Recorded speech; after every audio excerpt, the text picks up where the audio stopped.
Céad Míle Fáilte. Welcome to the Treasured Tales of Ireland, a place where you can come and listen to the many myths, legends, folk tales, and fairy tales of the Emerald Isle as a way to keep the stories of old alive. My name is MyLinda Butterworth, and I will be your teller of tales. I hope you will join me each week for new tales, and if you enjoy my work, then like, comment, and subscribe so you don't miss any episodes, and check out my other playlists for more tales. Before we start, you should note that if you are using the closed caption feature of this video, many Irish names don't sound the way they look, and we've made every attempt to say them properly. Now, let's get started. Today we conclude with the story of the coming of the Gael, Part 2, the Battle of Tailltin, Episode 8. And 3 days after the landing of the Gael, they were attacked by Eriu, wife of Mac Greine, son of the sun, and she having a good share of the men with her. And they fought a hard battle, and many were killed on both sides. And this was the first battle fought between the sons of the Gael and the men of Dea for the kingship of Ireland. It was in that battle Fais, wife of Un, was killed in a valley at the foot of the mountain, and it was called after her the Valley of Fais.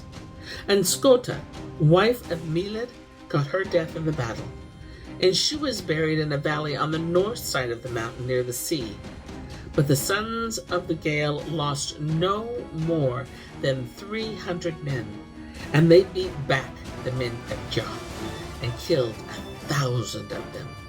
And Eriu was beaten back to Tailltin, and as many of her men as she could hold together. And when she came there, she told the people how she had been worsted in the battle, and the best of her men had got their death.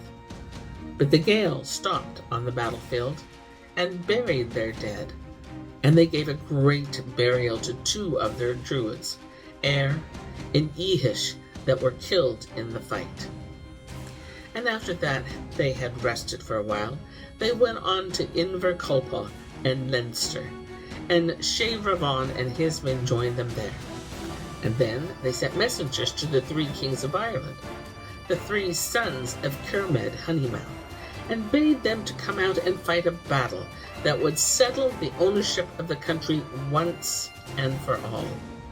So they came out, and the best of the fighters of the Tuatha Dé Danann with them to Tailltin.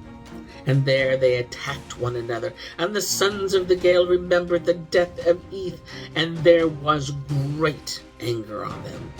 And they fell on the men of Dea to avenge him, and there was a fierce battle fought. And for a while, neither side got the better of the other. But at the last, the Gael broke through the army of the men of Dea and put them to their rout with great slaughter, and drove them out of the place. And their 3 kings were killed in the rout, and the 3 queens of Ireland, Eriu, Fola, and Banva.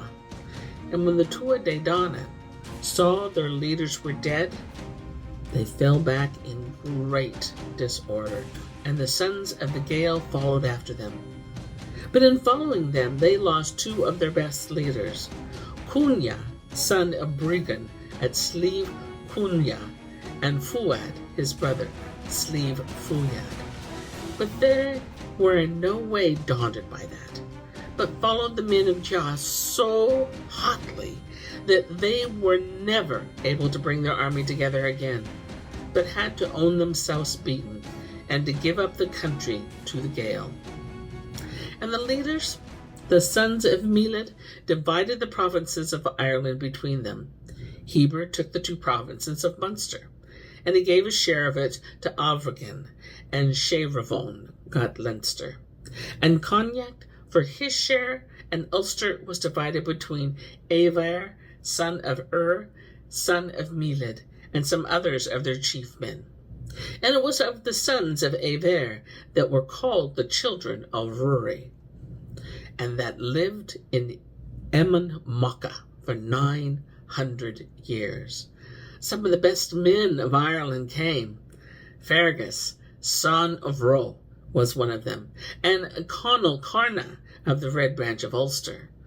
And for the sons of Eath, the first of the Gael to get his death in Ireland, there came in that after time Fada Canin, and they got sway over the whole world from the rising up the setting sun, and they took hostages of the streams and the birds and the languages.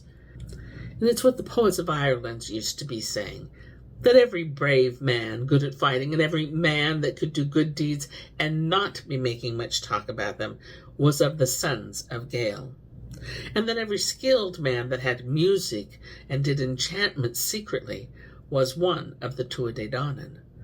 But they put a bad name on the Fíorbalgs and the men of Domnant and the Gallian for lies and for big talk and injustice. But for all that, there were good fighters among them. And Ferdiad, that made so good a stand against Cuchulainn and the war for the bull of Cunha, was one of them. And the Gallian fought a well in the same war, but the men of Ireland had no great liking for them, and the Druids drove them out of the country afterwards. And here is where I end my tale for today. But I'll be back with more tales, many more tales. Until then, my friends, enjoy the journey. Slán go fóill. Bye for now.